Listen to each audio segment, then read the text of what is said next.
Hillary Clinton's email issue continues to dog her, and soon she'll be facing a congressional hearing on Benghazi. The question is, can her campaign recover? I don't think she can come back. You don't? No. Too damaging? Too damaging. Just the emails or also, say, Benghazi? Benghazi, big time. Do you think she can recover?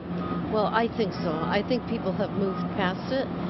Maybe the media hasn't quite yet. Personally, I'm reserving my options, and I'm liking Bernie Sanders at the moment. There are more important issues as opposed to her emails. If supporting women's health is playing the gender card, deal me in, because that is exactly where I want to be. Where she started, she had only one way to go, which is down. You obviously feel she's going to rebound from this. Absolutely. As long as she doesn't have sex in the Oval Office, I think she'll be fine.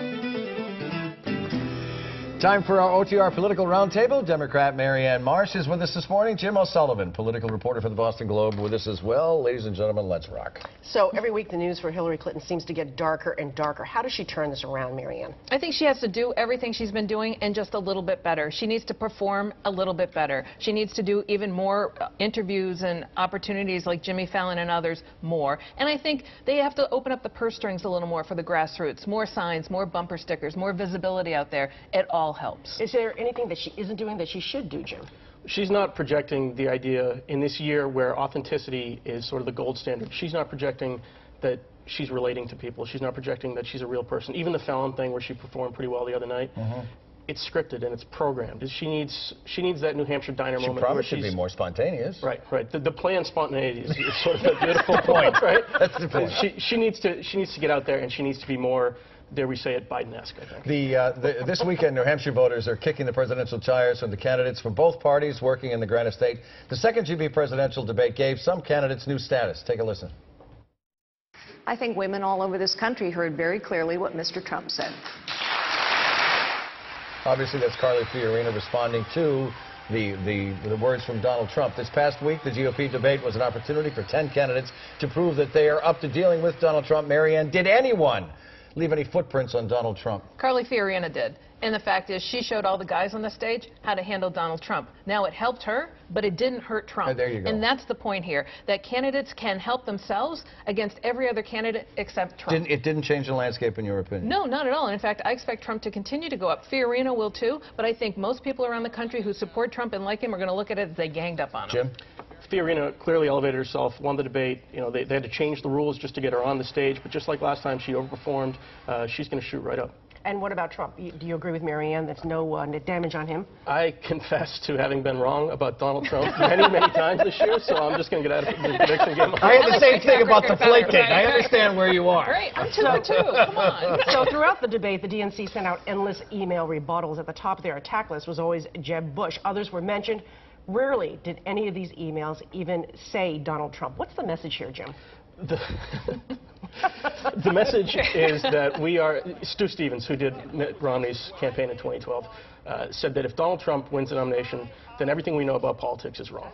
And the message is that we all need a dose of humility, because this year is telling us that everything we know about politics is wrong. Donald Trump, Ben Carson, and Carly Fiorina are at the head. So the DNC, just like you, don't want to say anything about Donald Trump? No, it's not that. It's just that we've been wrong so often. The guy said stuff about John McCain, and he was wrong. Didn't Trump say about Megyn Kelly? He was wrong. Trump say his code name would be humble if he became president? That was a pretty funny moment. I mean, and that makes it one time Stu Stevens was right. I mean, the fact is, I'm just saying, look, attacks against Trump don't work. They do work against Bush, okay? And that's why there were so many, because Bush is killing himself. So if you can take out a candidate, take him out. And the fact is, in the debate the other night, Jeb Bush not only didn't defend his wife, he told the country that his brother George W. Bush kept the country safe. And 9/11 happened on his watch, and then he didn't show up till the end of the 3 hours plus of the debate. That might work in prep school if your name is Bush. It doesn't work if you want to be president. I thought it was very interesting that Donald Trump didn't come right back at him at that point. Why? And he just You don't need to. Yep. He killed himself. All right, I want to talk about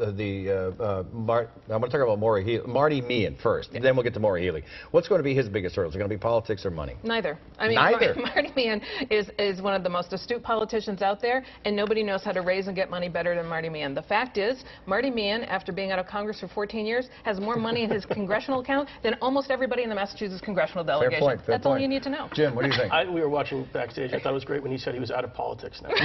Right.